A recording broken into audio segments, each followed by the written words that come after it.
BTP, bonjour. BTP, bonjour, oui. Alors bon, à ce qui paraît, dans le BTP, nous, les revendications, pénibilité et tout, ça sert à rien. Parce que c'est pas un métier apparemment qui est difficile. On a un mort tous les 2 jours. On a 110 000 blessés l'année dernière. Un mort tous les 2 jours. Un mort tous les 2 jours dans le bâtiment, ouais. Même, je dirais même plus. En France, hein. Ouais. Une femme assassinée. On a 1,2 morts par jour.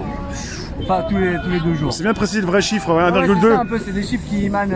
Alors pourtant, ceux qui cachent Donc, un peu vous, l'INSEE, tout vous ça. risquez votre vie tous les jours, donc. Tous les jours, ouais. Sur les échafaudages, on a des couvreurs qui tous les jours tombent.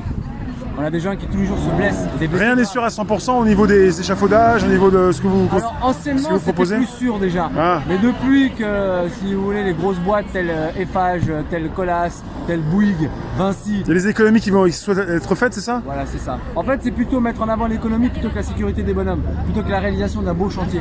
Aujourd'hui on veut qu'un chantier il aille très vite pour le moins de coûts possible. Donc c'est-à-dire qu'on met du matos qui ne vaut pas le coup. C'est du matos en fait qui dure pas comme on avait avant. Hein. Aujourd'hui on a des immeubles qui sont montés tous les 10 ans, ils nécessitent d'être repris. Pourquoi? Parce qu'on doit faire un boulot très rapide à chaque coup. Parce qu'il faut multiplier les interventions, il faut multiplier les contrats.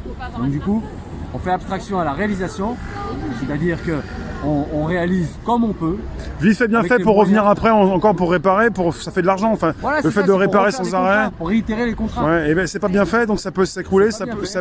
il peut y avoir Et des. en plus de quoi. ça, ça ne permet pas la sécurité nécessaire pour les gars. Pas de s'écrouler forcément, il y a des malfaçons. La sécurité, elle n'est pas mise à dispo. Ouais, Parce que mettre de la sécurité, ça demande tous les matins d'arriver et de mettre 1 heure pour pouvoir être en sécurité correcte, Ouais. pour que les cordistes puissent monter ces espèces d'immeubles là. Sauf que là maintenant, on leur donne les baudriers qui tombent, qui traînent, il n'y a plus aucune sécurité. Donc les gars, c'est pour ça aujourd'hui qu'ils sont plus accidentés. Pourquoi? Parce qu'on doit aller beaucoup plus vite, avec du matériel vraiment de très mauvaise qualité. En plus, c'est ça. J'en parlais il y a très peu de temps cette semaine passée avec ceux qui travaillent dans les hôpitaux.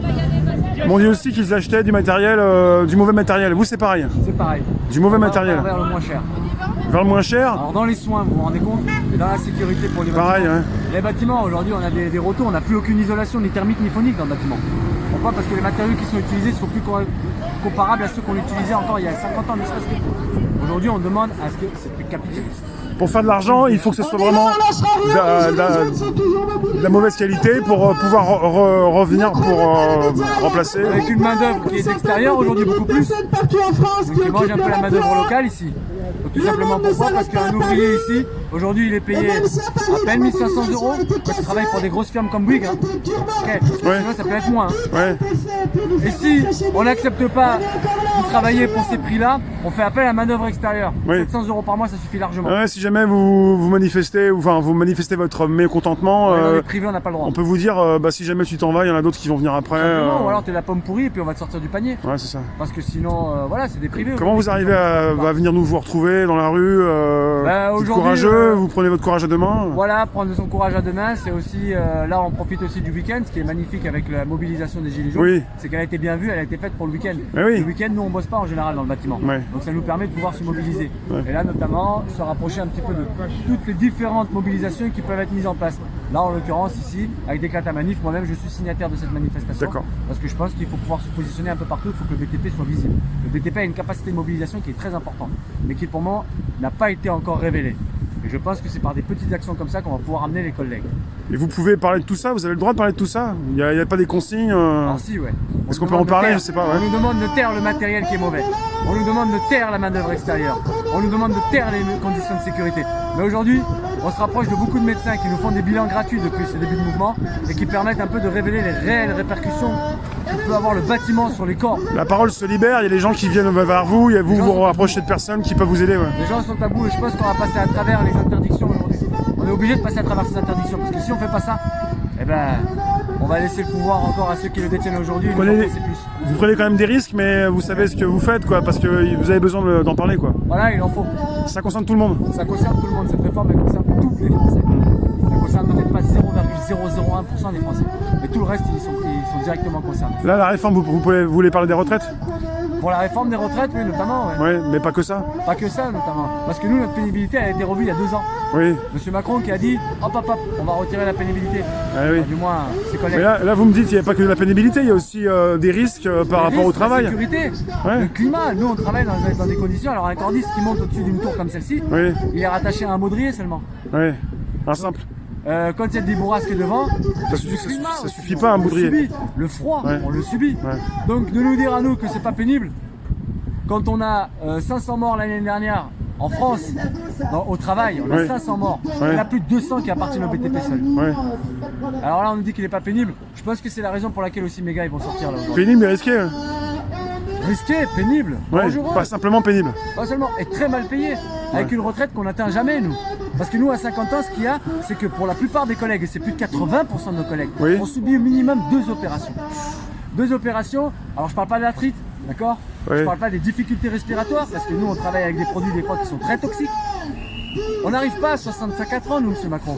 Nous, si on arrive à 50 ans déjà en bonne santé, on est heureux. Et à 50 ans après, quand on est en mauvaise santé, ce qui est beaucoup plus le cas, on est mis au placard. On nous embauche plus. Si jamais on est sur un chantier, on sert à rien. Et ça, on le vit très mal. Donc il y a des complications. Comment vous faites pour arriver jusqu'à 65 ou il faut trouver autre chose quoi? C'est compliqué. La difficulté de 50 à 65 ans. C'est ça la réalité. Et là aujourd'hui, on nous demande de pousser un peu plus la retraite, ce qui est pour nous simple. On nous demande de pousser la retraite, on nous demande de rester plus longtemps dans le noir.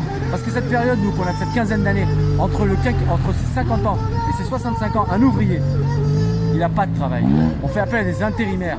Et quand ils se présentent, beaucoup de contrats aujourd'hui dans le bâtiment sont des intérimaires. Les intérimaires, quand on va dans les boîtes d'intérim, elles ne nous recrutent pas à partir d'un certain âge. Et les contrats, les CDI, sont revus. On nous licencie presque. On a le droit à des indemnités pendant 1 an ou 2, c'est ça, non? Et puis le restant du temps, on fait quoi? On reste avec un espèce de RSA à 500 € par mois quand nos loyers ne suivent pas. Et tout ça pourquoi? C'est parce que notre santé elle est bousillée. C'est pas nous qui l'avons choisi. Ça fait des années que ça dure. Ça s'est dégradé depuis combien de temps? Ça s'est dégradé depuis 10 ans, 15 ans, plus? 15 ans, depuis 2000. On a vraiment les conditions qui se sont changées depuis 20 ans. La vente aux grands groupes. C'est les grands groupes aujourd'hui qui occupent toute la place. Là, depuis le début des Gilets jaunes, vous avez vu quelque chose comme un mouvement qui vous a intéressé quand même pour peut-être le rejoindre, comme aujourd'hui, pour pouvoir parler de ce que vous vivez. Il faut prendre en compte le fait que les Gilets jaunes ont fait un travail énorme, magnifique. Un travail qui a été saboté. Jusqu'à aujourd'hui, il est saboté pour éviter que les Gilets jaunes puissent, avec une convergence aujourd'hui qui est actuelle, qu'on ne puisse pas joindre les Gilets jaunes aux différentes corporations. Ça, c'était le but numéro 1. Mais je pense que les Gilets jaunes ont ouvert. Alors chez nous, on dit, il y avait une petite fissure, on l'a grattée. Les Gilets jaunes ont gratté cette fissure. Maintenant, c'est à nous de nous y engouffrer, toutes les corporations confondues, pour pouvoir joindre les Gilets jaunes et permettre une réelle tornade. Et ça arrive. La convergence arrive et elle est notable. On commence à le remarquer sur beaucoup d'AG interpro qui se tiennent. Et je pense qu'on y arrive. Il faut juste un peu de patience. C'est pas un combat de 1 semaine, c'est pas un combat de 2 mois, c'est pas un combat d'1 an. On part sur plusieurs années de combat. Tout le monde le comprend aujourd'hui. C'est la différence avec il y a 2 ans.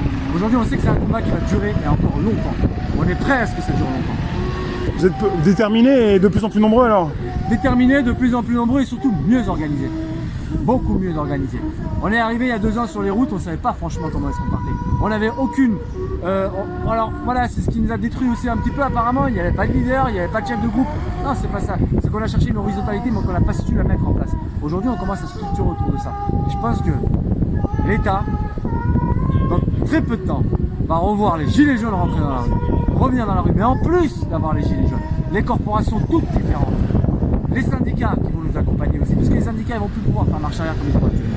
Au bout d'un moment, il va falloir qu'ils se raisonnent. Au bout d'un moment, il va falloir réellement qu'ils prennent en compte le fait que le syndicat est là pour défendre ses employés, et pas le contraire. Et je pense que tout ça, ensemble, on va réussir à faire un mouvement qui va être réel et impactant. Et puis, on part sur des... On le voit là-bas sur notre banderole. On est en train de demander des revendications beaucoup plus profondes que cette réforme des retraites. Beaucoup plus profondes. C'est des revendications qui commencent à parler à plus en plus de monde. On parle de dissolution de l'Assemblée nationale, par une destitution. Le peuple qui demande à ce que ce gouvernement change.